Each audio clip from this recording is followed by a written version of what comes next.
ಮದ ಈ ಕಟ್ಟಳೆಗಳಲ್ಲವಲ್ಲ ಇವು ಯಾವ ಕೂಡ ಈ ದೇಹದೊಳಗೆ ಇರಬಾರದು. ಒಂದು ದೃಷ್ಟಾಂತ ಹೇಳ್ಬೇಕಂತಂದ್ರೆ ಒಂದರೊಳಗ ಒಬ್ಬ ರಾಜ ರಾಜ ಆ ರಾಜನಿಗೆ ಸಾಮಾನ್ಯವಾಗಿ ಎಷ್ಟು ಜನ ಹೆಣ್ತಿರ್ತಾರೆ? ಒಬ್ಬ ಮನುಷ್ಯನಿಗೆ ಒಬ್ಬರು ಇಲ್ಲಂದ್ರೆ ಇಬ್ಬರು. ಈ ರಾಜನಿಗೆ 4 ಜನ ಹೆಣ್ತಿರ್ತಾರೆ. ಎಷ್ಟು?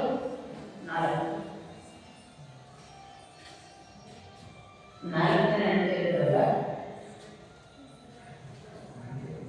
ಆ ರಾಜನಿಗೆ 4ನೇ ಹೆಣ್ಣಿನ ಬಹಳ ಪ್ರೀತಿ. ಆಕೆ ನಾವು ಬಹಳ ಪ್ರೇಮ ಮಾಡ್ತಿದ್ದಾರೆ. ಏನೇ ಇದ್ರು ಸಂಪತ್ತು, ಬಂಗಾರ, ವಸ್ತ್ರ ಏನೇ ಬರಲಿ, ಈ ಬಂಗಾರ ಉಂಗುರ ಆಮೇಲೆ ಬೆಳೆ ಇವು ಬಂಗಾರ ಸಾಮಾನ್ಯಗಳು, ಬೆಳೆ ಸಾಮಾನ್ಯಗಳೇನು ಬರ್ತಾವಲ್ಲ, ಇವು ಎಲ್ಲವನ್ನ ಆ ರಾಜ ತನ್ನ 4ನೇ ಹೆಂಡತಿಗೆ ಕೊಡ್ತಿದ್ದಾರೆ. ಇನ್ನು 3ನೇ ಹೆಂಡತಿನ ಆ 3ನೇ ಹೆಂಡತಿನ ಭಾಳ ಆನಂದ ಸಂಶಯ ಇತ್ತು. ಆ 3ನೇ ಹೆಂಡತಿ ಮೇಲೆ ಬಹಳ ವಿಶ್ವಾಸನ ಇತ್ತು, ಆನಂದ ಸಂಶಯ ಇತ್ತು. ಆಕೆ ಯಾರೋ ಈಗ ಯಾರೋ ಬೇರೆ ರಾಜ್ಯದಿಂದ ಬಂದಾರ ಅಂತಂದ್ರ, ಅಥವಾ ಯಾರೋ ವಿದ್ವಾಂಸರು ಬಂದಾರ ಅಂತಂದ್ರೆ ಇಂಥವರಿಗೆ ತನ್ನ 3ನೇ ಹೆಂಡತಿಯನ್ನು ತೋರಿಸ್ತಾರೆ. ಆಮೇಲೆ ಸ್ವಲ್ಪ ಸಂಶಯ ಏನಂತಂದ್ರೆ ಈ 3ನೇ ಹೆಂಡತಿ ಏನಾದರೂ ಮತ್ತೊಂದು ನಡೆಯೋದಕ್ಕೆ ಏನು ಮನಸ್ಸು ಮಾಡೋದ್ರೆ ಯಾಕಾಗ್ತದೆ ಸ್ವಲ್ಪ ಸಂಶಯ ಇದೆ. ಎಷ್ಟು ಜನ ಹೇಳ್ತಿದ್ದಾರೆ ಈಗ? ಸ್ವಲ್ಪ ವಿಷಯ ಇನ್ನ 8 ಜನ ಹೋದ್ರೆ ಇನ್ನಿಬ್ಬರು ಹೋದ್ರೆ ಸ್ವಲ್ಪ ನೀವು ಮಾತಾಡ್ಬೇಕು. ನಾನು ತಪ್ಪದ ಇಬ್ಬರು ಜನ. ಆ 2 ಜನ ಹೆಂಡತಿಗಳಲ್ಲಿ 2ನೇ ಹೆಂಡತಿನಲ್ಲ ಅವಳ ಮೇಲೆ ಸ್ವಲ್ಪ ವಿಶೇಷ ಪ್ರೀತಿ. ಅಂತ ವಿಶೇಷ ಪ್ರೀತಿ ಅಂದ್ರೆ ಆ ರಾಜ್ಯದೊಳಗೆ ಯಾವುದೇ ಆದಂತ ಒಂದು ಘಟನೆ, ತನ್ನ ಏನೇ ಒಂದು ರಹಸ್ಯ, ತನ್ನ ಯಾವುದೇ ಒಂದು ಗುಟ್ಟು ಆ ಹೆಂಡತಿ ಮುಂದೆ ಹೇಳ್ಕೊತಿದ್ದ. ಆಮೇಲೆ ಆ ಪತ್ನಿಯೊಂದಿಗೆ ಏನಾದರೂ ಸ್ವಲ್ಪ ಸಲಹೆಗಳನ್ನು ಪಡಿತಿದ್ದ. ಆಮೇಲೆ ಏನೇ ಕಷ್ಟಗಳನ್ನು ಆಕೆಯೊಂದಿಗೆ ಹಂಚ್ಕೊಳ್ತಿದ್ದ.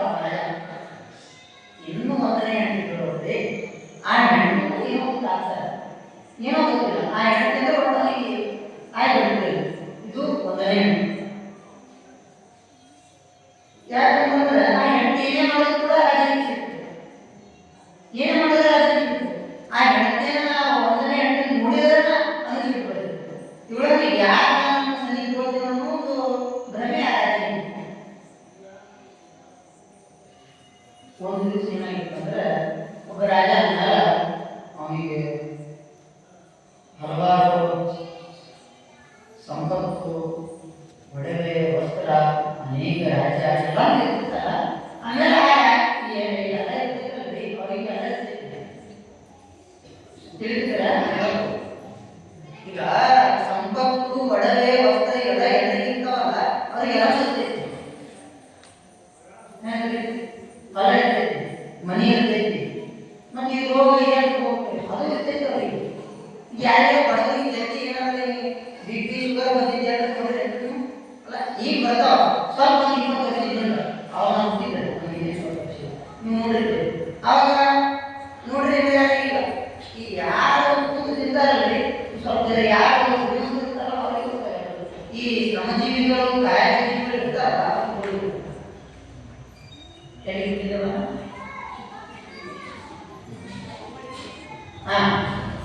ಒಂದನೇ ಆ ರಾಜನಿಗೆ ಒಂದು ಅನಾರೋಗ್ಯ ಕಾಯಿಲೆ.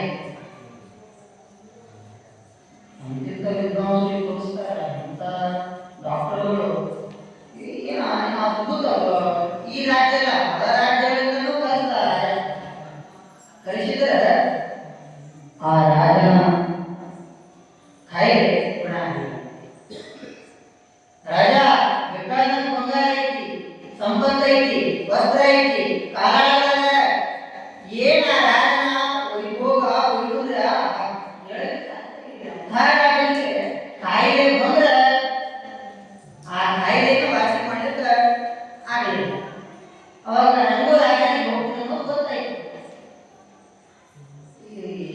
ಯಾವ ತಂದು ಕೊಡ್ಬೇಕ್ರಿ ಭಾಳ ಚಲೋ ಇರ್ತೈತಿ.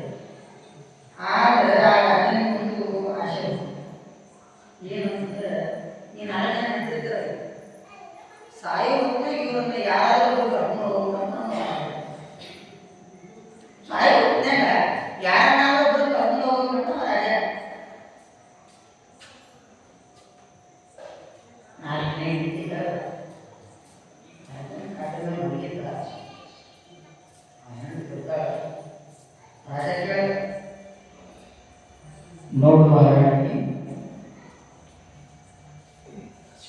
ಈ ರಾಜ್ಯದೊಳಗೆ ಯಾವುದೇ ಒಂದು ಬಂಗಾರದ ಆವರಣ ಬರಲಿ, ಯಾವುದೇ ಒಂದು ಸಂಪತ್ತು ಬರಲಿ, ಅಥವಾ ಯಾವುದೇ ಒಂದು ಸಿಹಿ ಊಟ ಬರಲಿ, ಸ್ವಲ್ಪ ನೋಡ್ರಿ ಇದು ಮುಂದೆ ಬೇರೆ ಐತಿ. ಇದು ಕಟ್ಟಿಯೊಳಗ ಸಿದ್ಧಾಂತನೂ ಐತಿ, ಆಮೇಲೆ ದೃಷ್ಟಾಂತನೂ ಐತಿ. ಈಗ ಹೇಳೋದಕ್ಕೆ ದೃಷ್ಟಾಂತ, ಇದ್ರ ಮುಂದಿನ ಸಿದ್ಧಾಂತ ಮತ್ತೆ ಬೇರೆ ಐತಿ. ಸ್ವಲ್ಪ ಇದು 4 ಹೆಂಡರಿಗೆ ಏನೇನು ರಾಜ ಕೊಟ್ಟಿದ್ದಲ್ಲ ಅವನು ಸ್ವಲ್ಪ ನೀವು ತಲೆಯಾಗಿ ಇಟ್ಕೊಂಡ್ರೆ ಅಂತಂದ್ರೆ ಮುಂದೆ ಬರ್ತಾವ. ಆ ಕಟ್ಟಿಗೆ ಸ್ವಲ್ಪ ಅಲ್ಲಿ ಬರ್ತದೆ.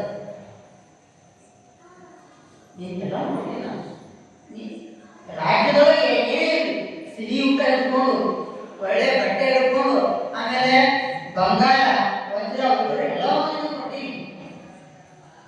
ಹೌದು ಕೊಟ್ಟಿದ್ವಿ ಅಂದ್ರೆ ಆದ್ರೆ ನಾನು ಕೊನೆಯದಾಗಿ ಒಂದು ಆಶೆ ಏನು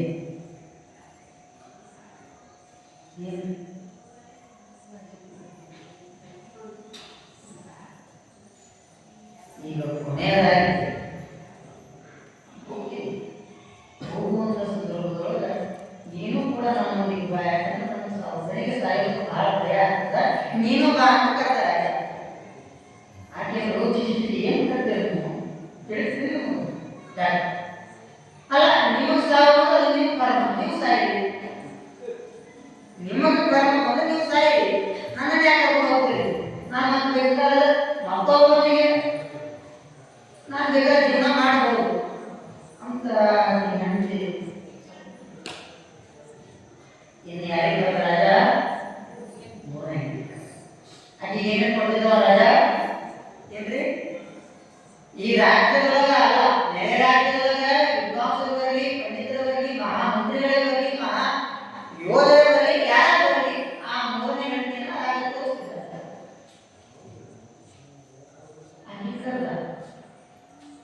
ಆಕೆ ಹೇಳ್ದ ನಿನ್ನನ್ನ ಇಡೀ ವಿಶ್ವಕ್ಕೆ ನಾನು ತೋರಿಸ್ತೀನಿ, ಇಡೀ ವಿಶ್ವಕ್ಕೆ ನಿನ್ನ ಪ್ರಸಿದ್ಧಿ ಮಾಡ್ತೀನಿ. ಇನ್ನೂ ನಿನ್ನ ಹೆಚ್ಚಿಗೆ ನಿನ್ನ ಬೆಳವಣಿಗೆ ಆಗಕ್ಕೆ ನಾನು ಬಯಸಿದ್ದೆ. ಅವ್ರು ಕೊನೆಯದಾಗಿ ನಮ್ಮದೊಂದು ಆಸೆ, ನೀನು ಕೊನೆಯದಾಗಿ ನನ್ನೊಂದಿಗೆ ನೀನು ಬಂದರೆ ನನ್ನ ಆಸೆ ಕೇಳ್ತದೆ. ಏನು ಮಾತಾಡ್ತೀವಿ ಅಲ್ಲ, ಇಷ್ಟೆಲ್ಲ ನೀವು ಮಾಡಿದ್ರೆ ಒಪ್ಕೊಳ್ತೀನಿ. ಇಷ್ಟೆಲ್ಲ ನನ್ನ ಮಕ್ಕಳಿಗೆ ಪರಿಚಯ ಮಾಡ್ತಿದ್ದೀರಿ, ಬೆಳೆದಂತೆ ನಾವು ಹಂಚಿದ್ದೀರಿ. ಆದರೆ ಈ ಕೊನೆಯದಾಗಿ ನನ್ನನ್ನು ಕರೀತಿರಲ್ಲ, ಇದು ನಾನು ಒಪ್ಪುವುದಿಲ್ಲ, ನನ್ನಿಂದ ಆಗಲ್ಲ. ಈ 3ನೇ ಹೆಂಡತಿ ನನ್ನ ಕೂಡಲೇ ರಾಜ ಇಟ್ಟಿರ್ತದೆ. ಆ ಇಟ್ಟಿಯಿಂದ ಉದಯ ನಾಟಕ 2ನೇ ಹೆಂಡತಿ ಇನ್ನೇನು ಮಾಡೋದ್ರಿ? ರಾಜ ಹುಡ್ಕೊಂಡ ಕಾಟಿನ ಮುಗಿದ 1ನೇ ಹೆಂಡತಿ ಇದನ್ನೆಲ್ಲವನ್ನು ನೋಡಿದ. ಎಲ್ಲವನ್ನು ನೋಡಿದ ಹಾಗೆ ರಾಜ ರಾಜ ಇನ್ನೊಂದಿನ ಇಷ್ಟು ದಿವಸ ನಾನು ನಿನ್ನೊಂದಿಗೆ ಜೀವನವನ್ನು ಮಾಡಿದೆ, ಕೊನೆಯದಾಗಿ ನಾನು ನಿನ್ನೊಂದಿಗೆ ಸಾಯ್ತೀನಿ. ಆಗ ರಾಜನಿಗೆ ಯಾವ ರೀತಿ ಆಯಿತು ಅಂತಂದ್ರೆ ಮಾಡಿದ ತಪ್ಪು ಅವಾಗ ರಾಜ, ಯಾಕಂದ್ರೆ ಯಾವಾಗ ಹೇಳ್ತಾರಲ್ರಿ ಇದ್ದಾಗ ಗೊತ್ತಾಗೋದು, ಹೋದ್ರೆ ಗೊತ್ತಾಗೋದು. ಇಷ್ಟ ಆಯ್ತಾ? ಇಲ್ಲಿ ಕಟ್ಟಿ ಮುಗಿದು ಅಂತ ಅನ್ಸ್ಬೋದು. ಈಗ ಆ 4ನೇ ಹೆಂಡತಿದ್ರ ನಮ್ಮ ಜೀವನಕ್ಕೆ ಅಳವಡಿಸ್ಕೋಬಹುದು. ಆ ರಾಜ ಇದ್ದಲ್ಲ, ಆ ರಾಜ ಮಾಡೋದು. 4ನೇ ಹೆಂಡತಿರ ನಮ್ಮ 4ನೇ ಹೆಂಡತಿ ಅದ. ಆ 4ನೇ ಹೆಂಡತಿ ಯಾರೇ? ಈ ದೇಹದ ಬರ್ತಲ್ಲ, ಈ ದೇಹದ 4ನೇ ಏನು ಇದಕ್ಕೆ ದೇಹದ ಏನು ಊಟ, ಏನು ಬಟ್ಟೆ, ಏನು ಬಂಗಾರ, ಏನು ಏನು ಮೇಕಪ್, ಇದಕ್ಕೆ ಇದಕ್ಕೆ ಏನು ಹಾಕಿ ಕಳಿತೀರಿ, ಏನು ಗಮನ ಹರಿಸ್ತೀರಿ?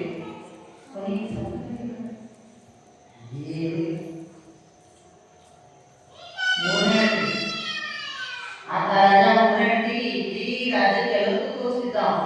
ಆ ಮೂರೆಂಟಿ ನಮಗೆ ಯಾಕಂದ್ರೆ ನಮ್ಮಲ್ಲಿರುವಂಥ ಸಂಪತ್ತು, ನಮ್ಮಲ್ಲಿರುವ ಹಣ, ನಮ್ಮಲ್ಲಿರುವ ಏನು ಬಂಗಾರದ ಆಭರಣಗಳು ಇವುಗಳನ್ನು ಮತ್ತೊಮ್ಮೆ ತೋರಿಸ್ತೀವಿ, ತೋರಿಕೆ ಹಾಕೊಂಡಿರ್ತೀವಿ. ಮತ್ತೊಬ್ಬರಿಗೆ ನೋಡಿ ಅಂತ ಬೇರೆ ಹಾಕೊಂಡಿರ್ತೀವಿ. ಮತ್ತೊಬ್ಬರು ಸ್ವಲ್ಪ ಇದನ್ನೆಲ್ಲ ನೋಡಿ ಸ್ವಲ್ಪ ಸಂಕಟ ಪಡ್ಕೊಳ್ಳಿ ಅಥವಾ ನೋಡಿ ಖುಷಿ ಪಡಿ ಅಂತ ಅವ್ರಿಗೆ ವಿಚಾರ ಈಗ ಈ ರೀತಿ ಬಳಸ್ತಿರ್ತೀವಿ. ಇನ್ನು ಎರಡನೇ ಹೆಂಡತಿ ಯಾರಂದ್ರೆ ನಮ್ಮ ಸಂಬಂಧಿಕರು, ನಮ್ಮ ಗೆಳೆಯರು. ಏನೇ ಹುಟ್ಟಿದ್ರು ಹೋಗಿ ಹೇಳ್ತೀವಿ ನಾವು ಅವ್ರಿಗೆ, ಹೇಳ್ತೀವಿ. ನೋಡ್ಬೇಕು, ಯಾರು ಶಾಲಾ ಕಾಲೇಜು ಹುಡುಗ ಹುಡುಗಿ ಕಲಿತಾರ ಅವ್ರು ಹೋಗಿ ಹೇಳ್ಕೊಂಡ್ರೆ ಹೇಳಿ ಏನೋ ನಮ್ಮ ಗೆಳೆಯ ಇವರು ಕೂಡ ಕೊನೆಗೆ ಬರೋದಿಲ್ಲ, ಈ ದೇಹ ಕೊನೆಗೆ ಬರೋದಿಲ್ಲ, ಈ ಸಂಪತ್ತು ಕೊನೆಗೆ ಬರೋದಿಲ್ಲ, ಈ ಬಂಧು ಬಾಂಧವರು ಕೂಡ ಕೊನೆಗೆ ಬರೋದಿಲ್ಲ. ಈಗ ನೀವು ಅನಿಸ್ತದೆ ಆ ಮನೆ ಹೆಂಡತಿ ಯಾರು?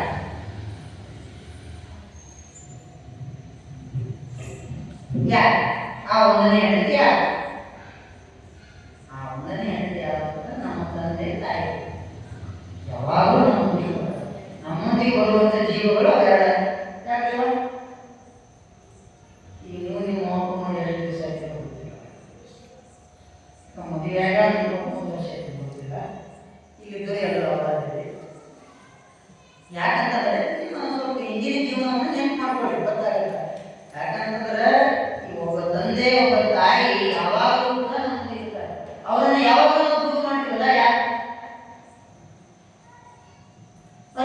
ಏನೋ ನಾವು ಕೇಳ್ತಾರೆ ಅಂತಂದ್ರೆ ಇದು ನಮ್ಮೊಂದಿಗೆ ಇರೋದ್ರಿಂದ ಸತ್ತು ಬಿಡೋದು ಬಾಳ್ಕೊಳ್ಳೋ ಅಂತ ಅನ್ಕೊಳ್ತೀವಿ ನಾವು.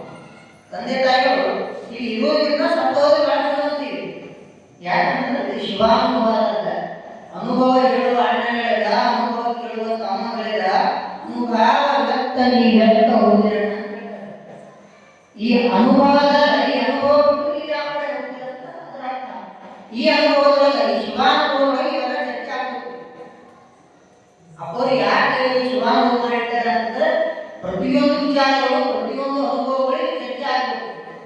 ಎಲ್ಲ ಶರಣ ಶರಣೀಯರು ಕೂಡಿಕೊಂಡು ಮಾಡುವಂತ ಒಂದು ಇದು ಶಿವಾನುಭವ, ಶಿವ ಅನುಭವ, ಶಿವಾನುಭವ. ಶಿವನ ಒಂದು ಅನುಭವವನ್ನ ವಿಸ್ತಾರವಾಗಿ ಚರ್ಚೆ ಮಾಡೋದೇ ಶಿವಾನುಭವ. ಇಲ್ಲಿ ಪ್ರತಿಯೊಬ್ಬರು ಹೇಳಿದ್ರಲ್ಲ, ಕವಿಗಳು, ಸಾಹಿತಿಗಳು, ಕಲಾವಿದರು, ಉಪನ್ಯಾಸಕರು, ಹಲವಾರು ಜನ ಈ ಶಿವಾನುಭವ ಒಂದು ಶಿವ ಮಾಡ್ತಾರೆ. ಅಲ್ಲಿಗೆ ಹೇಳಿದ್ರು ಇದು 20 ವರ್ಷದಿಂದ ನಡೆದ ಶಿವಾನುಭವ. 28 ವರ್ಷ ಜೋರಾಗಿ.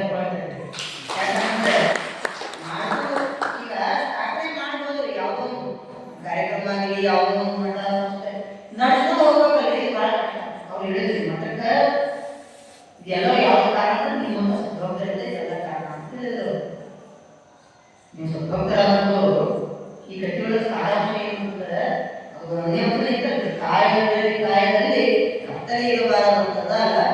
ಈ ಕತ್ತಲೆ ನಾವು ಹೊರದೋರಿಸ್ಬೇಕು. ಇದ್ರೊಳಗೆ ಆಶೆ, ಆಮಿಷ, ಅಭಿಲಾಷೆ ತಂದೆ ತಾಯಿಗಳು ಅವು ನಮ್ಮೊಂದಿಗೆ ಯಾಕೆ ಸತ್ತೋದು ಬಳಸ್ಕೊಂತೀವಿ. ನಾವು ಸತ್ತೋದು ಬಳಸಿದ್ರೆ ನಾವು ಬಾಯಿ ಬಿಟ್ಟು ಅವ್ರನ್ನ ತಂದಿರ್ತೀವಿ, ಅದನ್ನು ಬಾಯಿ ಬಿಟ್ಟು ಕೂಡ ಅವ್ರನ್ನ ತಂದಿರ್ತೀವಿ. ಇಂಥವುಗಳನ್ನ ಬಿಟ್ಟು ಸ್ವಲ್ಪ ಇದ್ದಾಗ ತಂದೆ ತಾಯಿಗಳನ್ನ ಸ್ವಲ್ಪ ಜೋಪಾನ ಹೋಗ್ಕೊಳ್ಳಿ. ಈ ಊರಿಂದ ಮುಂದೆ ಹೋಗ್ಬೇಕು. ನಾವು ಇವು ಅಂದ್ರೆ ಅಲ್ಲಿರುವುದು ನಮ್ಮ ಮನೆ, ಇಲ್ಲಿ ಮನೆಯೂ ಸುಮ್ಮನೆ ಶಿವಾನುಭವ ಪ್ರಭಾವ 28 ವರ್ಷ ಎಲ್ಲನೂ ಭಯಪಟ್ಟ ಅಂದ್ರೆ ಇವೆಲ್ಲವನ್ನ ನಾವು ಸ್ವಲ್ಪ ತಿಳಿಸಿಕೊಂಡು ಹೋಗಬೇಕು. ಜೀವನದಲ್ಲಿ ಮುಂದಿನ ಕಾಲದಲ್ಲಿ ಇದ್ದಾರೆ, ಜೀವನದಲ್ಲಿ ಜಂಜಡಗಳು ಕಲಿತಾರೆ. ಯಾವುದೇ ಸತ್ಯ ಯುಗ, ದಾಪರ ಯುಗ, ಮತ್ತೆ ಕಲಿಯುಗ, ತ್ರೇತಾಯುಗ, ದ್ವಾಪರ ಯುಗ, ಆಮೇಲೆ ಕಲಿಯುಗ, ಮತ್ತು ಕಂಪ್ಯೂಟರ್ ಯುಗ, ಆಮೇಲೆ ಮೊಬೈಲ್ ಯುಗ. ಈಗ ಹೊಸದಾಗಿ ಕಂಪ್ಯೂಟರ್ ಮುಗೀತು, ಮೊಬೈಲ್ ಮುಗೀತು, ಇದು ಟೆನ್ಷನ್ ಯುಗ.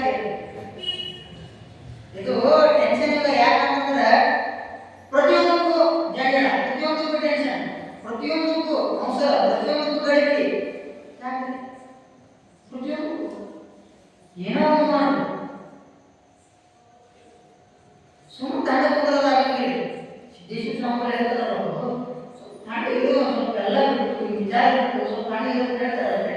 ನಮ್ಮ ಮುತ್ತೈದೆಯವರು ಹೇಳ್ತಾರೆ, ಜೀವವಿರಲಿ ಜೀವದಲ್ಲಿ ಜಂಜಾಟವಿರಬಾರದು. ಈ ಜೀವ ಇರಲಿ, ಇದು ಜೀವ ಇರಲಿ, ಈ ಜೀವದೊಳಗೆ ಜಂಜಾಟ ಇರಬಾರದು. ಈ ಮಠದಲ್ಲಿ ನೀವು ಕೂತಿರೋದ್ರಿಂದ ಒಮ್ಮೆ ನೋಡ್ರಿ, ಜಾಗ್ರತವಾದ ಇದು ಬುದ್ಧಿ ಮಂದಿರ. ಇಲ್ಲಿ ಕೂತಿರಂತ ಸ್ವಲ್ಪ ವಿಚಾರ ಬಿಡ್ರಿ. ಇಲ್ಲಿ ಬಂದಿದೆ ಅಂತಂದ್ರೆ ಜಂಜಾಟ ಬಿಡ್ರಿ. ಹಲವಾರು ಜನರಿಗೆ ಹಲವಾರು ತೊಂದರೆಗಳದಾವ, ಹಲವಾರು ಜಂಜಾಟಗಳದಾವ. ಒಬ್ಬ ರೈತ ಇಷ್ಟ ಹೇಳಿ ನೀವು ಈಗ ಯಾವುದೋ ಜಾತಿ ಆಗಲಿ, ಯಾವುದೋ ಕಾರ್ಯಕ್ರಮ ಆಗಲಿ, ಪ್ರತಿಯೊಂದಕ್ಕೂ ಸಂಸಾರಿಗಳಿಗೆ ದಾನ ಧರ್ಮ ಬಿಡ್ತಾರೆ. ಯಾಕೆ? ಯಾರೋ ಮಣ್ಣ ಕಟ್ಟಡ ಸ್ವಾಮಿಗಳ ಜನ ಬ್ರಹ್ಮಚಾರಿಗಳ ಕೂಡ ಬ್ರಹ್ಮಚಾರಿಗಳಿಗೆ ಬಿಡಂಗಿಲ್ಲ. ನೋಡ್ರೆ ಬ್ರಹ್ಮಚಾರಿಗಳು ಹೊಟ್ಟೆ ಹಾಕಿ ಬಿಡಂಗಿಲ್ಲ, ಈ ಸಂಸಾರಿಗಳಿಗೆ ಬಿಡ್ತಾರೆ. ಯಾಕೆ? ಅಲ್ಲ, ಅದು ಹೋಗಿ ಈಗ ಅವನು ಹೇಳ್ತಾನೆ, ಈ ಬ್ರಹ್ಮಚಾರಿಗಳು ಮಾಡುವಂತ ಭಕ್ತಿ ಶ್ರೇಷ್ಠನೋ ಅಥವಾ ನೀವೇ ಸಂಸಾರಿಗಳಿರಲ್ಲ ನೀವು ಮಾಡುವಂತ ಭಕ್ತಿ ಶ್ರೇಷ್ಠ ಅವನು.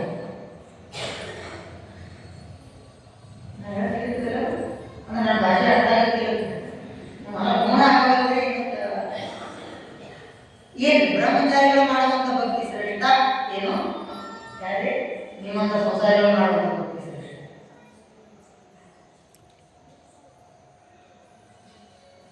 ಸಂಸಾರಿಗಳು ಶ್ರೇಷ್ಠ. ಇನ್ನೊಂದು ಬ್ರಹ್ಮಚಾರಿಗಳು ಈ ಪಾತಾಳ ಲೋಕ, ಇದು ಭೂಲೋಕ, ಮ್ಯಾಲಿಂದರೆ ದೇವಲೋಕ. ದೇವಲೋಕಗಳ ಕೈಲಾಸ ಅದ, ವೈಕುಂಠ ಅದ, ಇತರ ಲೋಕ ಹಲವಾರ್ದವ. ಅಲ್ಲ, ವೈಕುಂಠ ಒಂದು ಐತಿ. ವೈಕುಂಠ ಗೊತ್ತಿಲ್ಲ? ವೈಕುಂಠ ಅಲ್ಲಿ ಯಾರಿಲ್ಲ ಅಂತಂದ್ರೆ ವಿಷ್ಣು ಇರ್ತಾನೆ. ವಿಷ್ಣು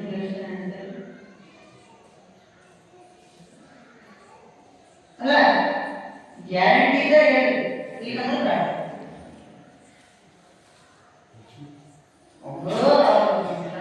ಲಕ್ಷ್ಮಿ ಮತ್ತೆ ಇನ್ನೊಬ್ಬರು ಭೂದೇವಿಗೆ ಕರೀತಾರೆ. ಆ ವಿಷ್ಣುವಿನ ಸನ್ನಿಧಾನಕ್ಕೆ ಹೋಗಿ ಬಂದ ಯಾರೇ ಈ ಮೂರು ಆಡಳಿತ ನೋಡ್ರಿ.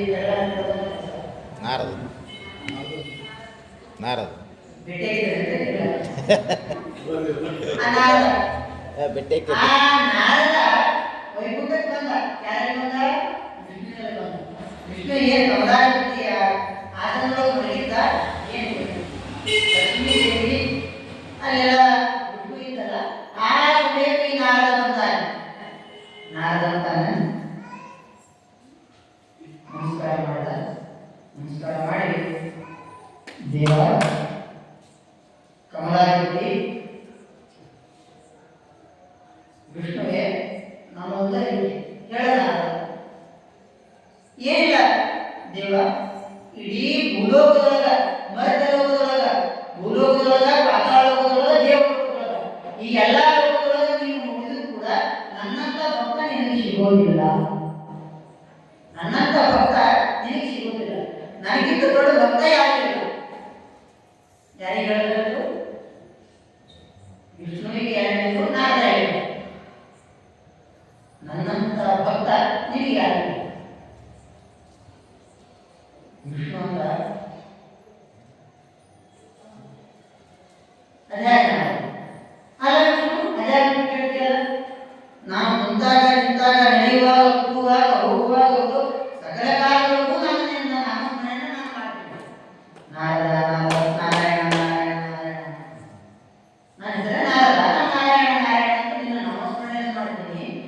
ನನಗಿಂತ ದೊಡ್ಡ ಭಕ್ತ ಯಾರು ಇಲ್ಲ. ವಿಷ್ಣು ಅಂದ,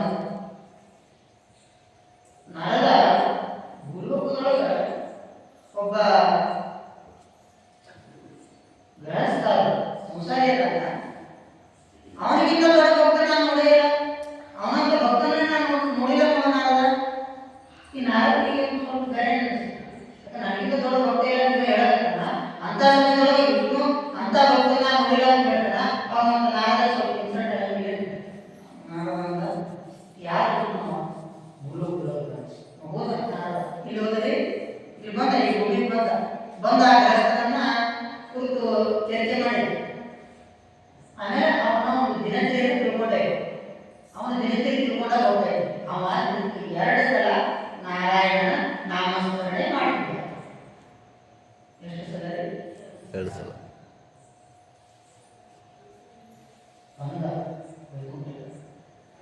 ಒಂದು ವಿಷ್ಣುವಿಗೆ ಅಂತ ಏನು ವಿಷ್ಣು ನೀನು ಹೇಳಿದ್ರು, ನನ್ನಂತ ಭಕ್ತನ ಯಾರಿಲ್ಲ ಅಂತ ಹೇಳ್ತೀನಿ, ನನಗಿಂತ ದೊಡ್ಡ ಭಕ್ತ ಅಂತ ಹೇಳ್ತೀನಿ. ಆ ದಿನಕ್ಕೆ ಬರೀ ಕೇವಲ 2 ಸಲ ನಾಮಸ್ಮರಣೆ ಮಾಡ್ತಾನೆ, ನಾನು ಪ್ರತಿ ಸಲ ನಾಮಸ್ಮರಣೆ ಮಾಡ್ತೀನಿ. ಹೌದಾ? ಹೌದು.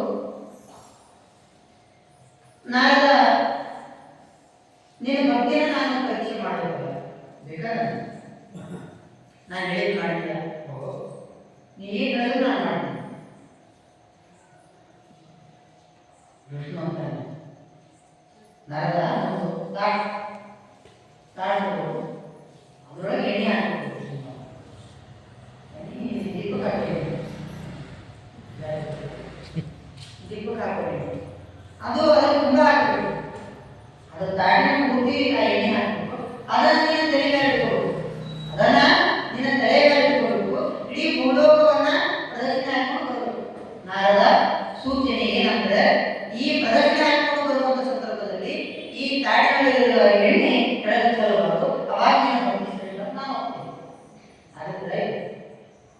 ಆಗಿದ್ರೆ ನಾರದ ಆಯ್ತು. ನಾರದನ ಭಕ್ತರಿ, ನಾರದಂತ ಭಕ್ತ ಅವನು. ಅದರ ಸ್ವಲ್ಪ ಗರ್ವ ನಾರದ ಏನು ಮಾಡಿದ, ಸರಿ ಅಂತ ತಿಳ್ಕೊಂಡು ತಾಡ್ಕೊಂಡು ವಿದ್ಯಾಂತರ ಹಿಡ್ಕೊಂಡ ಪ್ರದಕ್ಷಿಣೆ ಹಾಕೊಂಡು ಬಂದು ವಿಷ್ಣು ಅಂದ ಪ್ರದಕ್ಷಿಣೆ ತಾನೇ ಚಲಿಲ್ಲ, ನಾವು ಈಗ ಚಲಿಲ್ಲ. ಅವಾಗ ವಿಷ್ಣು ಕೇಳಿದೆ, ಹೌದಾ ಏನು ಪ್ರದಕ್ಷಿಣೆ ಮಾಡೋದಿಲ್ಲ, ಈ ಸಂದರ್ಭದಾಗ ನೀನು ನನ್ನ ನಾಮಸ್ಮರಣೆ ಎಷ್ಟು ಬಾರಿ ಮಾಡ್ತೀವಿ? ಏನೇನು ಪ್ರದಕ್ಷಿಣೆ ಹಾಕೊಂಡು ಬಂದಿಲ್ಲ, ಈ ಸಮಯದೊಳಗ ನೀನು ನನ್ನ ನಾಮಸ್ಮರಣೆಯನ್ನು ಎಷ್ಟು ಬಾರಿ ಮಾಡ್ತೀವಿ?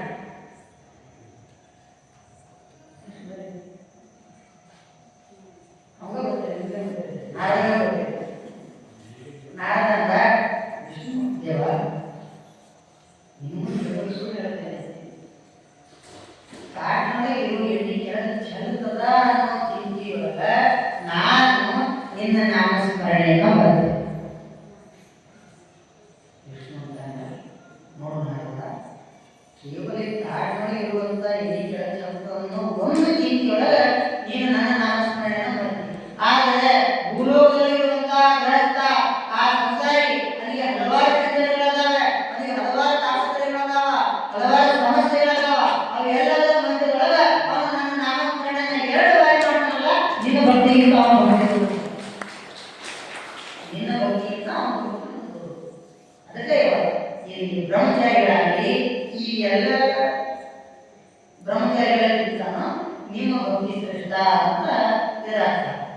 ಜೀವನದಲ್ಲಿ ಜಂಜಡವಿರಬಾರದು, ಪ್ರಪಂಚದಲ್ಲಿ ಮಾಯೆ ಇರಬಾರದು. ನೋಡ್ರಿ, ಈ ಭೂಮಿ ಮೇಲೆ ಬುದ್ಧಿ ಎಲ್ಲರೂ ಕೂಡ ಪ್ರಪಂಚ ಮಾಡೋದು, ನಮ್ಮದೇ ಆದಂತ ಒಂದು ಪ್ರಪಂಚ ಬೇರೆ ಇರ್ತದೆ. ಹೌದ್ರಿ, ನಮ್ಮದೇ ಆದಂತ ಒಂದು ಪ್ರಪಂಚ ಬೇರೆ. ಆ ಪ್ರಪಂಚದೊಳಗ ಗಂಡ ಹೆಂಡತಿ ಮಕ್ಕಳು ತಂದೆ ತಾಯಿ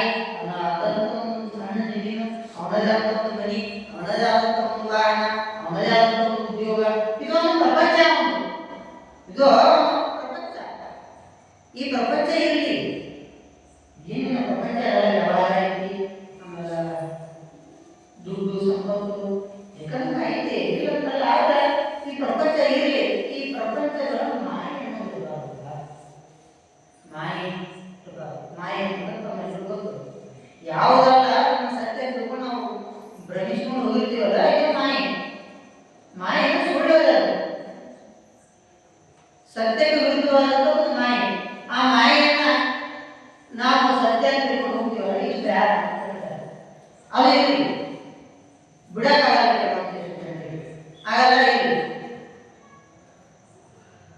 ಅದು ಇದ್ರೂ ಸಹಿತ ಮನೆ ಹೊರಗೆ ನಾಯಿ ಅದಲ್ಲ, ಆ ನಾಯಿ ಕಡೆ ಇರುತ್ತೆ.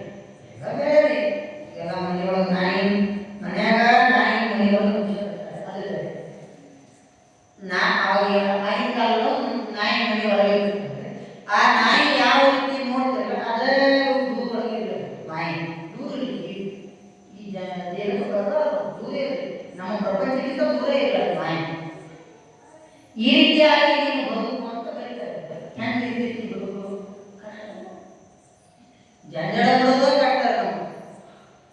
ನೀವು ನೋಡ್ರಿ, ಇದೇನು ಮನೆಗೆ ಹೋಗಿ ಮತ್ತೊಂದು ಸ್ವಲ್ಪ ಏನು ಕಸ ಮುಸ್ರಿ ಮಾಡಿ ಅನಂತರ ಹೇಳೋದು, ಎದ್ದು ಮತ್ತೆ ಕಸ ಮಾಡಿ ಮುಗಿಸಿ ಆಮೇಲೆ ಇನ್ನು ಕೆಲಸಕ್ಕೆ ಹೋಗ್ಬೇಕು. ಮತ್ತು ಗಂಡ ಹೆಂಡತಿ ಬಿಡಕ್ಕೆ ಮಾಡ್ಬೇಕು, ಅಡುಗೆ ಮಾಡ್ಬೇಕು, ಅಡಿಗೆ ಜಂಡ ಒಂದು ಕೆಲಸ ಏನಾದ್ರು ಬಿಟ್ಟು ಅಂದ್ರೆ ಅವತ್ತು ದಿವಸ ನೀವು ಮಗಳ ಅಂತ ಮಾತು ನಿಮ್ಮ ಮನೆಯೊಳಗಾಗ ಒಂದು ಕೆಲಸ ನಿಮ್ಮಿಂದ ಏನಾದ್ರು ಆಗಬೇಕು. ಎಷ್ಟೊತ್ತಿದ್ರು ನೀನ ಮಾಡಬೇಕು, ಎಷ್ಟೊತ್ತಿದ್ರು ಹೊಸ ಕೆಲಸ ಇದ್ರೆ ನೀನ ಮಾಡಬೇಕು. ಏನೇ ತೆಗೆಯೋದಿದ್ರು, ಏನೇ ಕಳೆದಿದ್ರು, ಯಾಕಂದ್ರೆ ಇದು ಕೃಷಿ ಯಾಕಂದ್ರೆ ನಮ್ಮ ಭಾರತ ಭೂಮಿ ಕೃಷಿ ಪ್ರಧಾನವಾದ ಸ್ವಲ್ಪ ಏನಿದ್ರು ಸ್ವಲ್ಪ ಕೃಷಿಗೆ ಅವಲಂಬಿಸಬೇಕು ಅಂತ ವಿಷಯಗಳು ಬರ್ತೇನೆ. ಇದನ್ನು ಬಿಡೋದು ಹೇಳಿ ನಿಜಮಗಳು ಬರೀತಾರೆ. ಹಾಲು ನಾಣ್ಯ ವಿಷಮ ಸಂಸಾರಗಳನ್ನು ಕನಸಲ್ಲಿ ನಾನು ಯಾರು ತಿಳ್ಕೊಂಡು ನಾನು ಈ ನಾನು ಶಬ್ದವನ್ನು ಹೇಳ್ಬೋದು. ಇದನ್ನು ನೀನು ತಿಳ್ಕೊಂಡು ಬಿಟ್ಟಿ ಅಂತ ಅದಕ್ಕೆ ಶ್ರೀ ಗುರು ವಚನೋಕ್ತ ದೇಶವ ನಾರಿಸಿದಾಗಬಹುದು ನರರಿಗೆ ಮುಕ್ತಿ. ಗುರುವಿನ ಬಗ್ಗೆ ಬಿಡ್ತಾರೆ, ಗುರುವಿನ ಸ್ಥಾನ, ಗುರುವಿನ ಪಾದ ಪೂಜೆ ಇವೇನು ಅದಾವಲ್ರಿ, ಇವೇ ಗುರುವಿನ ತಗೋಬಹುದು. ಒಬ್ಬ ಯಾರೋ ಯೋಗಿಗಳು ಸ್ವಾಮೀಜಿಯವರು ನಿಮ್ಮ ಮನೆಗೆ ಬಂದಾರ ಅಂತ ಈಗ ರಾಮಾಯಣ ಮಹಾಭಾರತ ಕಾಲದಲ್ಲಿ ಈ ಕೃಷ್ಣ ಕೌರವ ಮನೆಗೆ ಹೋಗ್ತಾನೆ. ಅದನ್ನ ಕುಮಾರವ್ಯಾಸ ಪ್ರಾಚೀನ ಬರೀತಾರೆ. ಏನು ಬರೀತಾರೆ ಕುಮಾರವ್ಯಾಸ? ಮದುವಿನ ಭಾರತಗಳು ಬರೀತಾರೆ. ದೇವಬಂಧನು ತನ್ನ ನೆನೆದವರ ಕಾಮವನ್ನು ದೈತ್ಯ ಕುಲವನ ಕಾಮವನ್ನು ಭಗವಂತ ಜನ ಬದುಕನ್ನು ಬಂದ. ದೇವಬಂಧ ತನ್ನ ನೆನೆದವರ ಕಾವಲ ಕಾಯಲಿಕ್ಕೆ ಬಂದ. ಒಬ್ಬರ ಸ್ವಾಮೀಜಿಯವರು ಯಾರೋ ಜನ್ಮವರು ನಿಮ್ಮ ಮನೆಗೆ ಬಂದಾರ ಅಂದ್ರೆ ಅದು ಅವರನ್ನು ನೀವು ನೆನೆಸಿರ್ತೀರಲ್ಲ, ಆಗ ನೆನೆಸಿದ ಫಲವಾಗಿ ನಿಮ್ಮನ್ನು ಕಾಯಲಿಕ್ಕೆ ಅಂತ ಬಂದಿರ್ತಾರೆ. ದೇವಬಂಧ ತನ್ನ ನೆನೆದವರ ಕಾವ ಬಂದ, ದೈತ್ಯ ಕುಲವನ ಕಾವ ಬಂದ. ಈ ದೈತ್ಯರನ್ನ ಸಂಹಾರ ಮಾಡುವಂಥದ್ದು ಈಗ ದೇವಿ ಪುರಾಣದೊಳಗೆ ಅದನ್ನ ಯಾರು ಬಂದು ಚಿದಾನಂದ ಓದಿದ್ರು. ಚಿದಾನಂದ ಓದಿ ದೇವಿ ಪುರಾಣ ಮೊದಲು ಇರ್ತಾರೆ. ಯಾರನ್ನ ನೆನೆಸ್ಕೊಂಡಿರೋರು? ಗುರುವನ್ನೇ ನೆನೆಸ್ಕೊಂಡ್ರು. ಈ ಗುರುವಿನ ಸನ್ನಿಧಾನದೊಳಗ ಆ ಗುರುವಿನ ಹರಿಕೆ, ಆ ಗುರುವಿನ ಜ್ಞಾನ, ಆ ಗುರುವಿನ ಒಂದು ತಪಸ್ಸಿನ ಶಕ್ತಿಯ ಫಲದಿಂದ ಇವೆಲ್ಲವೂ ಕೂಡ ನಾಶವಾಗಿ ಹೋಗ್ತಾವೆ, ಇವೆಲ್ಲವೂ ಕೂಡ ಅಳಿದು ಹೋಗ್ತಾವೆ.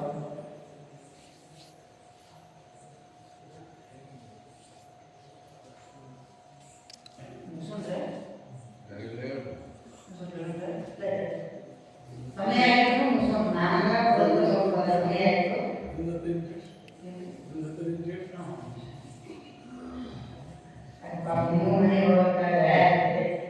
ಕೆಲಸ ಇದೆ ಬಿಡಿ, ಆದರೆ ನಾಲ್ಕು ಕಡೆ ಇದೆ. ನಿಮ್ಮ 308 ನಿಮ್ಗೆ ಅದೆಲ್ಲ ಇಲ್ಲಿ ಬಂದು ನೋಡ್ರಿ, ಇದೆಲ್ಲ ನೀವು ಬಂದು ಕೂತಿರೋದ್ರೆ ಯಾರು ಬರೋದು ಯಾರು ಯಾರೇ ಮತ್ತು ನಿಮ್ಗೆ ಏನಾದ್ರು ಹಂಚಿ ಕಳಿಸಿರಲಿಲ್ಲ, ಯಾರು ಕಳಿಸಿರಲಿಲ್ಲ. ನಿಮ್ಮ ಮನಸ್ಸಿನ ಮಾತಿಗೆ ನೀವು ಬಂದಿರಲ್ಲ, ಸಂಸ್ಕಾರ ಇದೆ.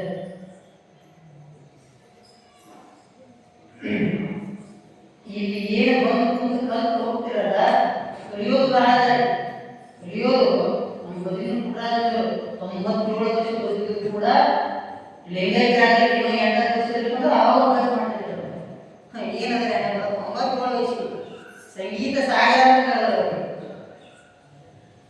ಪರಮ ಪೂಜ್ಯರು ನಮ್ಮ ಆಶ್ರಮಕ್ಕೆ ಒಂದು ರೀತಿ ಯಾವ ರೀತಿ ನಮ್ಮದೇ ಅವರ ನಮ್ಮದೇ ಅವರು ಅಂತ ಅನ್ನೋ ಭಾವ. ನಾವು ಈಗ ನಮ್ಮ ಆಶ್ರಮದಲ್ಲಿ ಯಾವುದೇ ಒಂದು ಕಾರ್ಯಕ್ರಮ ಮಾಡಿದ್ರು ಈ ಪರಮ ಪೂಜ್ಯರು ನಮ್ಮ ಆಶ್ರಮದಲ್ಲಿ ಯಾವ ಕಾರ್ಯಕ್ರಮ ಮಾಡೋದಿಲ್ಲ. ಯಾವ ನಮ್ಮ ಆಶ್ರಮದಲ್ಲಿ ಜಗದ್ಗುರು ಮಹಾಸನ್ನಿಧಿಯವರು ಬಂದಾಗ ಅಲ್ಲಿ ಅಧ್ಯಕ್ಷತೆ ಯಾರು ಅಂತಂದ್ರೆ ಜುಟ್ಟಿ ಹಿರೇಮಠದ ಪರಮ ಪೂಜ್ಯರಿಗೆ ಅಧ್ಯಕ್ಷತೆ. ಅದು ನಮ್ಗೆ ಯಾಕಂದ್ರೆ ಅದು ವಿದೇಶ ಪುಣ್ಯಾಶ್ರಮ ಬೇರೆ ಅಲ್ಲ, ಇದು ಜುಟ್ಟಿ ಮಠ ಬೇರೆ. ಇದು ಸುಳ್ಯಾಗ ಅಲ್ಲಿ ಎದಿನೇ ಒಂದೇ ಇದು ಜಂಜಾಟ ಇವು ವಿಷಯ. ಆಮೇಲೆ ಈ ಜಂಜಾಟ ಇನ್ನೊಂದು ನಿಮ್ಗೆ ಹೇಳ್ಬೇಕಂದ್ರೆ ಈ ಜಂಜಾಟ ಅಂದ್ರೆ ಎಲ್ಲದಕ್ಕೂ ಬರ್ತದೆ. ಜಂಜಾಟ ಕೇವಲ ಒಂದು ವ್ಯವಹಾರದ ಕಷ್ಟಪಡೋದಿಲ್ಲ, ಕೇವಲ ಬುದ್ಧಿನೊಳಗೆ ಕಷ್ಟಪಡೋದಿಲ್ಲ. ಹೇಳ್ಬೇಕು ಅಂತಂದ್ರೆ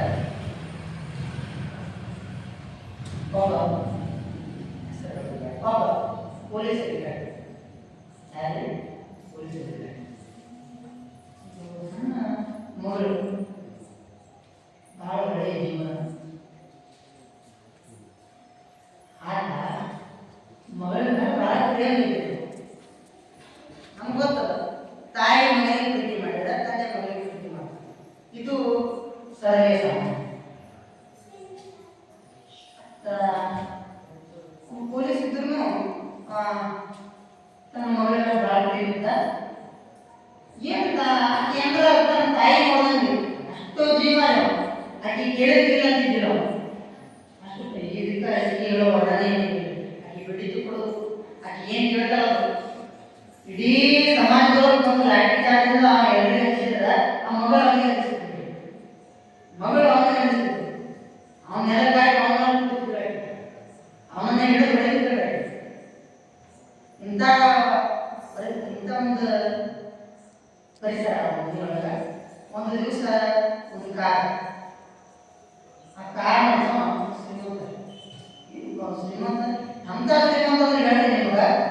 ಈ ಸ್ಟುಡಿಯೋಗೆ ಬಂದಾಗ ಈ ಸ್ಟುಡಿಯೋಗೆ ಬಿಟ್ಟರೆ ಆ ಕಾರ್ ಗದಿಗೆ ಒಂದು 15-20 ನಿಮಿಷದೊಳಗೆ ಹೋಗ್ತಿದೆ. ಅಷ್ಟು ಸ್ಪೀಡ್.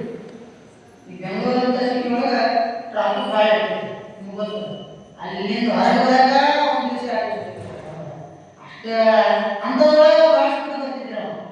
ಯಾರು ತಿಳ್ಕೊಳ್ತಿದ್ರು ಅಕಸ್ಮಾತ್ ಯಾರು ಹಿಡಿದ್ರೆ ತಿಳ್ಕೊಳ್ಳಿ ದುಡ್ಡಿತ್ತು ಬೇರೆ ಫೋನ್ ಮಾಡ್ತಿದ್ದ. ಅದರದ್ದೇನು ಫೀಸ್ ಆಗಿರುತ್ತೆ, ಹೆಚ್ಚಿಗೆ ದುಡ್ಡು ಕೊಡ್ತಿದ್ದ, ಹೋಗ್ತಿದ್ದ ಮುಂದೆ ಇರಲಿ. ಈ ಪೊಲೀಸ್ ಮಗಳಿದ್ರಲ್ಲಿ ಶಾಲೆಯನ್ನು ಬಿಟ್ಟಿದ್ದ. ಆ ಶಾಲೆಯಿಂದ ಬರುವಾಗ ಆ ಮಗಳು ಏನು ರೋಡ್ ಕ್ರಾಸ್ ಮಾಡಿದಾಗ ಬಂತ್ರಿ ಒಂದು ಎಲ್ಲಿದು ಕಾರು ಬಂದಿದ್ದೆ ಆ ಮಗಳನ್ನು ಏನು ಹೇಳಿದ್ರು ಕೂಸು ಸಣ್ಣ ಹುಡುಗಿ ಏನು ಶಾಲೆ ಕಳಿಸ್ತಿದ್ದ. ಅದಷ್ಟ ಬಡ್ಡಿ ಹಾಕೊಂಡು ಅದಷ್ಟ ಜಾಗ, ಆಮೇಲೆ ಅದಷ್ಟ ಒಂದು ದುಡ್ಡು ಮುಖ ಏನ ಮಗಳನ್ನ ಕುಡಿದ್ರೆ ತನ್ನ ತಾಯಿಯನ್ನು ಮನೆಗೆ ಆಗ್ಬಿಡ್ತಾರೆ.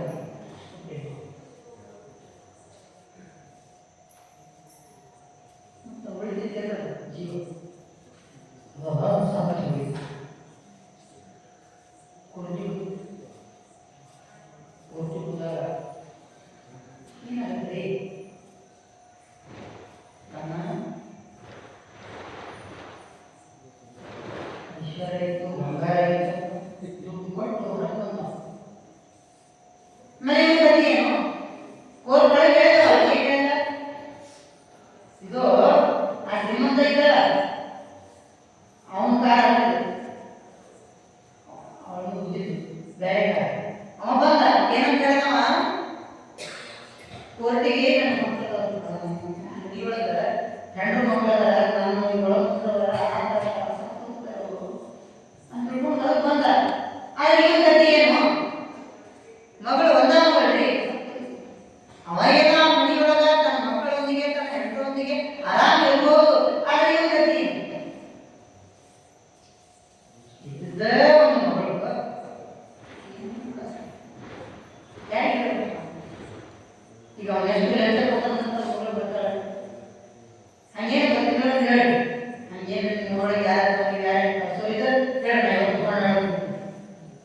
ಈ ರೀತಿ ಮಾಡಿ ನೋಡ್ರಿ ಪೊಲೀಸ್ ಸಹಿತ ಅವನಿಗೆ ಒಂದು ಮನಸ್ಸು ನೋಡಿದ್ರೆ ಅವನಿಗೂ ಕೂಡ ಒಂದು ಹೃದಯ ಇರ್ತದೆ.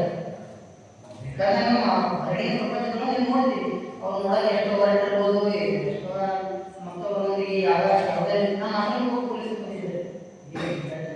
ನಮ್ಮ ಮಕ್ಕಳಿಗೂ ಒಂದು ಸನ್ಮಾನ ಹಿಂಗೆ ಶಿವಾಂಗ ಕಳಿಸ್ತಿರ್ತಾರೆ ಅವ್ರು. ಈಗ ಒಬ್ಬರು ಪೊಲೀಸ್ 2 ವರ್ಷದಿಂದ ಅವರು ಹೇಳಿದ್ರು ನಾವು ಪೊಲೀಸರು ಮ್ಯಾಚ್ ಮಾಡ್ತಾರೆ ಇಲ್ಲ ಮೈಕ್ ಇಲ್ಲ ನಮ್ಮ ಮನೆಯಲ್ಲಿ ನಾವು ಇಲ್ಲ ನಾವು ಯಾರು ಅವ ಹೇಳಿದ್ರು ಏನು ಹೇಳಲ್ಲ ಅಂದ್ರೆ ನಾವು ಪೊಲೀಸರು ಬಾಯಿ ಬಿಟ್ಟು ಮುಗ್ದವ್ರು ಅರ್ಥ ಆಗಿರ್ಬೋದು ಇರ್ಬೋದು. ಅವನು ಕೂಡ ಒಂದು ಮನಸ್ಸು ಅನ್ನೋದದ, ಅವನು ಕೂಡ ಪ್ರಪಂಚ ಅನ್ನೋದ ಇಂಥ ಬರ್ಕೊಟ್ಟಿದ್ದಾರೆ. ಏನು ಬರ್ಕೊಟ್ಟಿದ್ದ ಅಂದ್ರೆ ನೋಡುವ ನೀನು ಈ ರೀತಿಯಾಗಿ ಬರ್ತೀಯಲ್ಲ, ಈ ರೀತಿ ಬೇಗ, ಈ ರೀತಿಯಾದಂಥ ಅಹಂಕಾರ, ಈ ರೀತಿಯಾದಂಥ ಸುದ್ದಿನ ಎಲ್ಲ ಬರ್ತಿರ್ಲಿ, ಆದರೆ ಮತ್ತೊಬ್ಬರ ಜೀವನವನ್ನು ಕೆಡಿಸ್ಬಾರ್ದು. ಈಗ ನೀನು ಏನೋ ನಿನ್ನ ಕೋಟೆಗಾಗ ನೀನು ಹೊರಗೆ ಬರ್ತಿ ನಿನ್ನಲ್ಲಿ ಬುದ್ಧದ, ಆದರೆ ಹೋದ ಜೀವ ಬರ್ತದೆ ಇಂಥ ಜನರುಗಳ ಅದಾದ್ರೆ ಮೋಹ, ಅತಿಯಾದ ಪ್ರೀತಿಯೊಳಗೆ ಪ್ರೀತಿಯೊಳಗೆ ಅತಿಯಾದ ಪ್ರೀತಿ, ಅದು ಮೋಹ. ಇದನ್ನು ಬಿಡಬೇಕು. ಅದೇ ಕತೆ ಕಾಯಿಗಳಲ್ಲಿ ಕತ್ತಲೆ ಇರಬಾರದು. ಏನದಾವ ರಿಸಲ್ಟ್ ಬರಬೇಕು. ಏನು ರಿಸಲ್ಟ್ ಬರಬೇಕು? ಮೊದಲನೇದು ಯಾವುದು? ಕಾಮ. ಅಂದ್ರೆ ಹಂಗಂತಂದ್ರೆ ಯಾವನ್ನ ನಾವು ಬೇಕು ಬೇಕು ಬೇಕು ಎಂತದ್ರಿಂದ ನಷ್ಟ ಆಗಲಿ, ಅದರಿಂದ ಏನೇ ಚೀಟಿಗೆ ಬಟ್ ಅದನ್ನು ಬೇಕು. ಇದೇನು ಬಯಕೆ ಅದಲ್ಲ, ಇದೇ ಕಾಮ. ನನಗೊಂದು ಏನೋ ಬೇಕು ಅದನ್ನ ಇದು ಕ್ರೋಧ,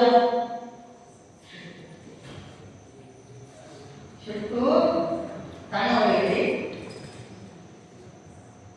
ಮುಂದೆ ಶಾಂತಿಪರರ ವೈರಿ. ಸ್ವಲ್ಪ ಜೋರು ಹೇಳಿದ್ರೆ ಶಾಂತಿ ಈ ಶಿಸ್ತನ್ನು ನಮ್ಮ ಹೇಳಿದರು ನಮ್ಮ ಜೊತೆ ಸಿದ್ದೇಶ್ವರ ಅವರು ಕಥೆ ಹೇಳ್ಬೋದು. ಸಿದ್ದೇಶ್ವರಿ ಅವ್ರು ಫೇಮಸ್ ಹಲವಾರು ಕಥೆ ಹೇಳ್ತಾರೆ. ಆ ಶಿಸ್ತನ್ನು ನಾವು ಬಿಡಬೇಕು. ಇದು ಶಿಸ್ತ ನೀವು ಕಾಶಿಗೆ ಹೋದರೂ ಬಿಡಕ್ಕೆ ಸಾಧ್ಯ ಇಲ್ಲ, ವಾರಣಾಸಿಗೆ ಹೋದರೂ ಬಿಡಕ್ಕೆ ಸಾಧ್ಯ ಇಲ್ಲ. ಶಿಸ್ತನ್ನು ನೀನು ಬಿಡಬೇಕು. ಅದೇ ಹೇಳ್ತಾರೆ ಜಗದ್ಗುರುಗಳು ಮಹಾಸನಿಯವರು ಹೇಳ್ತಾರೆ. ಆಮೇಲೆ ಸಮಾಜಗಳು ಸ್ವಾಮಿಗಳು ಹೇಳಿದ್ರೆ ಮಾನವ ಧರ್ಮಕ್ಕೆ ಜಯ ಮಾನವ ಧರ್ಮ ಮಾನವ ಧರ್ಮ ಜಯ ಆಗೋದ್ರೆ ಈ ಮಾನವ ಧರ್ಮ ಜಯ ಆಗಬೇಕಂತಂದ್ರೆ ಆ ಮಾನವ ಧರ್ಮವನ್ನು ನೀನು ಪೂರ್ತಿಯಾಗಿ ಮುಗಿಸ್ತೇವ.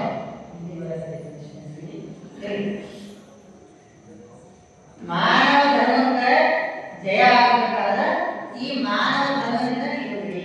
ಈ ಮಾನವ ಧರ್ಮವನ್ನು ಬಿಟ್ಟು ನೀನು ಹೋಗಬೇಡ. ಕುವೆಂಪು ಹೇಳಿದ್ರೆ ಮೊದಲು ಮಾನವನ ಆಗು, ಆ ರೀತಿ ನೀನು ಆಗು. ಹೆಂಗಾಗಬೇಕು? ಏನಿಲ್ಲ, ನಿಮ್ಮ ಮನೆ ಒಳಗೆ ಒಂದು 5-10 ನಿಮಿಷ ಇಲ್ಲಿ ಪೂಜೆ ಮಾಡೋಕೆ ಒಂದು 5-10 ನಿಮಿಷ ಯೋಗಶಾಸ್ತ್ರ ಹೇಳ್ತಾವ. ದೀಪದ ಒಂದು ದೀಪ, ಆ ದೀಪಕ್ಕೆ ನೇರ ದೃಷ್ಟಿಯಿಂದ ನೋಡು, ಅದರಿಂದ ಏಕಾಗ್ರತೆ ಇರ್ತದೆ. ನಮ್ಮ ವೀರಶೈವಗಳು ಯಾವಾಗ ಬರ್ತಾರೆ ಲಿಂಗ ಅಂಗದ ಮೇಲೆ ಲಿಂಗ, ಆ ಲಿಂಗದಲ್ಲಿರುವ ಜ್ಯೋತಿಯನ್ನು ನೀನು ನೇರ ಏಕಾಗ್ರತೆಯಿಂದ ಕಾಣು. ಅದರೊಳಗೆ ಆತ್ಮನನ್ನ ಕಾಣು, ಅದರೊಳಗೆ ಭಗವಂತನನ್ನ ಕಾಣು. ಆ ಲಿಂಗವನ್ನು ನೀನು ಪೂಜೆ ಮಾಡ್ತದ, ಅದನ್ನ ನೇರ ದೃಷ್ಟಿಯಿಂದ ನೀನು ನೋಡ್ತದ, ಆ ಲಿಂಗವೇ ನೀನಾಗಬೇಕು. ಸಿದ್ದರಾಮ ಶ್ರೀಯೋಗಿ ಬರೀತಾನೆ, ಲಿಂಗವೇ ಲಿಂಗವೇ ಲಿಂಗವೇ ಎಂಬುದು ಕಪಿಲ ಸಿದ್ಧಲಿಂಗ ಮಲ್ಲಿಕ ಲಿಂಗವಾಗುವ. ನೀನು ಮನಸ್ಸೇ ನೀನು ಲಿಂಗವಾಗು. ಶಿವಾಜಿ ವಚನಗಳು ಬರ್ತದೆ. ಅಂಥ ಲಿಂಗವನ್ನು ನಾವು ಪೂಜೆ ಮಾಡಿದರೆ ಏನು ಎಲ್ಲವನ್ನು ನಾವು ಬಿಡುವುದು ಸಾಧ್ಯ ಅಲ್ಲ. ಒಟ್ಟು ಇದು ಏನು ಧರ್ಮ ಅಲ್ಲ, ಈ ಧರ್ಮವನ್ನು ನಾವು ಬಿಡಬಾರ್ದು. ಮಾನವ ಧರ್ಮಕ್ಕೆ ದೇವಾಗಿದೆ, ಮಾನವನಿಗಲ್ಲ, ಮಾನವ ಧರ್ಮಕ್ಕೆ ದೇವಾಗಿದೆ. ಮಾನವ ಬೇಕಾದ್ರೆ ಮಾಡ್ತಾರೆ, ಆದ್ರೆ ಮಾನವ ಧರ್ಮ ಏನು ಮಾಡೋದಿಲ್ಲ. ಮಾನವ ಧರ್ಮ ಏನು ಹೇಳ್ತದೆ, ಅದು ಒಳ್ಳೆಯದನ್ನೇ ಹೇಳ್ತದೆ. ಆ ಧರ್ಮ ಏನು ಹೇಳ್ತದೆ, ಅದು ಯಾವಾಗಲೂ ಶಾಂತಿ ಕ್ರಿಯೆಯೇ ನಾವು ಧರ್ಮ. ಆದ್ರೆ ಈ ಮಾನವ ಶಾಂತಿ ಅಂತ ಇಲ್ಲ. ಇವನಿಗೆ ಬರೀಬಾರ್ದು, ಇವನಿಗೆ ಹಲವಾರು ಆಶಯಗಳು, ಇವನಿಗೆ ಹಲವಾರು ಆಶಯಗಳು ತಿಳಿಸಿದ್ರೆ ಆಶಯ ಆಶಯ ದುರಾಶೆ. ಇದು ಮಣ್ಣಲ್ಲಿ ಮಣ್ಣಾಗೋದಂದ್ರೆ ಮಣ್ಣಿನೊಳಗೆ ಹೋಗುದು ಕೂಡ ರಾಶಿ ಬಿಡಂಗಿಲ್ಲ. ಶಂಕರಾಚಾರ್ಯ ಹೇಳಿದ್ರೆ ಏನು ಹೇಳಿ, ಅಂಗಂ ಗಲಿತಂ ಗಲಿತಂ ನಮ್ ದಶಾನಿ ನಂಗೆ ಆತ್ಮ ಕುಂದಂ ವೃದ್ಧೋ ಯಾನಿ ಗುರುತಾರಂ ಅದಕ್ಕಿನ ಮುಂಚೆ ತ್ಯಾಶ ಭುಜಗೌರೀಶಂ ಮೂಢಾಮತೆ ಅಂಗಂ ಗಲಿತಂ, ಅಂಗ ಅಂದ್ರೆ ದೇಹ, ಅಂಗಂ ಗಲಿತಂ ಫಲಿತಂ ಮುಂದಂ. ಈ ದೇಹ ಈ ಮುಂಟಗಳನ್ನ ಅನ್ನ ಕಳೆದು ಸಹಿತ ಆಸೆ ಬಿಡಲಿಲ್ಲ ಮನುಷ್ಯ. ಆಸೆ ಬಿಡಲಿಲ್ಲ, ಇದನ್ನ ಬಿಟ್ಟು ಆರಾಮವನ್ನು ಕಾಣುವಂತೆ ಹೇಳ್ತಾರೆ. ಆ ಶಿವಯೋಗಿ ಸನ್ನಿಧಾನ ಒಳಗ ಏನು ಗುರುವಿನ ಸನ್ನಿಧಾನ ಹೊಂದಿರಲ್ಲ. ವೀರಶೈವ ಜಗದ್ಗುರು ಪಂಚಾಚಾರ್ಯರ ನಂಬಿಸುವುದು ಇಂಥ ಗುರುಗಳ ಸನ್ನಿಧಾನ ಹೊಂದಿರಂದ್ರೆ ಹಂಗ ಹೋಗ್ಬೇಡ. ಇದು ಮಠ ಯಾರಿದು,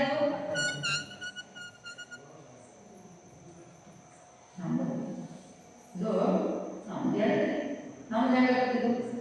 ನಮ್ಮದಂದ್ರೆ ಸ್ವಲ್ಪ ವಿಚಾರ ಮಾಡಿ ದೇಹ ಹೋಗುತ್ತಾ, ನಮ್ಮದಂದ್ರೆ ಶಾಂತಿ ಕೊಡ್ಕೊಳ್ಬೇಕು. ಇದು ಏನೋ ಕಸ ಹೊಡಿರಿ, ಇದು ನಮ್ಮ ಇಲ್ಲಿ ಏನೋ ಸೇವಾ ಮಾಡಿ ನಮ್ಮ ಅಂತ ಭಾವನೆ ನಿಮ್ಮಲ್ಲಿ ದೊಡ್ಡ ಅಂತಂದ್ರೆ ಇದು ಇದು ಇನ್ನೂ ಶ್ಲೋಕವಾಗಿ ಬೆಳೀತದೆ ನೋಡಿ. ದೀಪ ಎಷ್ಟು ಜನ ಬಂದ್ರಿ ಮುಂದಾಗಬೇಕಲ್ವ? ಯಾಕಂದ್ರೆ ನಾನು ಅನ್ನೋದು ಎಲ್ಲಿ ಬರೋದು, ಎಲ್ಲಿ ಬರೋದು ಸೇವಾ ಮಾಡಕ್ಕೆ ಬರ್ತೀನಿ. ನಾವು ಯಾರು ಸೇವಾ ಮಾಡ್ತೀರಿ, ನಾನು ಸೇವಾ ಮಾಡ್ತೀನಿ. ಯಾಕಂದ್ರೆ ಹಗಲೆಲ್ಲ ಬರಂಗಿಲ್ಲ ಸೇವಾ, ಇದು ಸೇವಾ ಏನು ಬರಂಗಿಲ್ಲ. ಈ ಸೇವೆಯಿಂದ ನೀವು ಹೇಳಿದ್ರೆ ದೇಹದೊಳಗಿನ ಕಲೆ, ಜೀವದೊಳಗಿನ ಜಂಜಡ, ಪ್ರಪಂಚದೊಳಗಿನ ಮಾಯೆಯನ್ನು ಅಳೆದು ಆ ಸದ್ಗುರುವಿನ ಕೃಪಾನುದೇಶದಿಂದ ನೀವೆಲ್ಲರೂ ಸುಖಿಗಳಾಗಿ, ನಾವೆಲ್ಲರೂ ಸುಖಿಗಳಾಗಿ ಆ ಭಗವಂತನ ಸನ್ನಿಧಾನದೊಳಗೆ ನಾವೆಲ್ಲರೂ ಧಾರಣ ಮಾಡಬೇಕು ಅಂತ ಹೇಳಿ ನನ್ನ ಸೇವೆಯನ್ನು ಗುರುವಿನ ಪಾದಕ್ಕೆ